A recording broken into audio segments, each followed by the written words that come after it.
कयास लगाए जा रहे हैं कि झारखंड के चुनाव भी महाराष्ट्र के साथ नवंबर के दूसरे हफ्ते में करा लिए जाएंगे। हालांकि महाराष्ट्र में जहां मौजूदा विधानसभा की अवधि 25 नवंबर 2024 को समाप्त हो रही है, वहीं झारखंड के विधानसभा का कार्यकाल 5 जनवरी 2025 को पूरा हो रहा है। झारखंड में पिछला विधानसभा चुनाव 30 नवंबर से 20 दिसंबर के दरमियान 5 चरणों में हुए थे। भाजपा अपनी लाख कोशिशों के बाद भी झारखंड की हेमंत सोरेन सरकार को गिरा नहीं पाई। हालांकि इस कार्य में कई भगवा धुरंधर वर्षों जुटे रहे। उन्होंने अपनी थैली का मुंह भी खोल रखा था, पर हेमंत सोरेन ने भी कोई कच्ची गोलियां नहीं खेल रखी थी। इस बार हेमंत सोरेन फिर से सत्ता में वापसी की संभावनाएं तलाश रहे हैं, क्योंकि उन्हें कांग्रेस समेत अन्य भाजपा विरोधी दलों का पूरा समर्थन हासिल है। राजनीतिक पर्यवेक्षक भी फिलहाल झारखंड में एडवांटेज सोरेन की स्थिति बता रहे हैं, क्योंकि सोरेन ने अपने समर्थक दलों के साथ आदिवासी,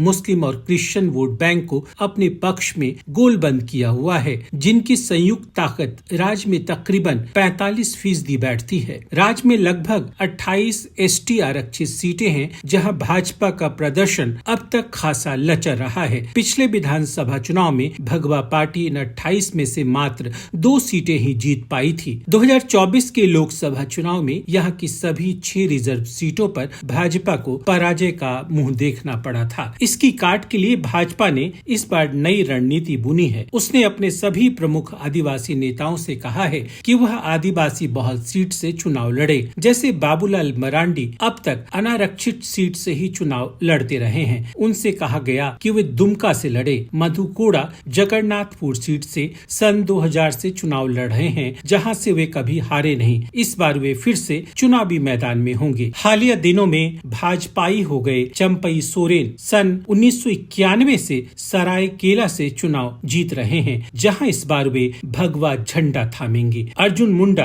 खरसामा से चूंकि पिछली बार चुनाव हार गए थे, सो उनसे कहा गया है कि इस आदिवासी बाहुल्य सीट से वे अपनी पत्नी को मैदान में उतारे। समीर उरांव को भी अपने लिए एक पसंद की सीट फाइनल करने को कहा गया है। इसके अलावा महतो वोट बैंक में सेंधमारी के लिए भाजपा आजसू के सुदेश महतो से चुनावी तालमेल को अंतिम रूप दे रही है। वहीं एक और महतो समुदाय के युवा नेता जयराम महतो पर भी डोरे डाल रही है। सनद रहे कि इस दफे के लोकसभा चुनाव में जब जयराम महतो बतौर निर्दलीय गिरिडीह लोकसभा सीट से चुनावी मैदान में उतरे थे, तो उन्हें तकरीबन 3.5 लाख वोट मिल गए थे। धनबाद संसदीय सीट पर उनका समर्थित उम्मीदवार 1.5 लाख वोट पा गया था। हमारे वीडियोस को देखने के बाद लाइक और सब्सक्राइब करना बिल्कुल ना भूलें।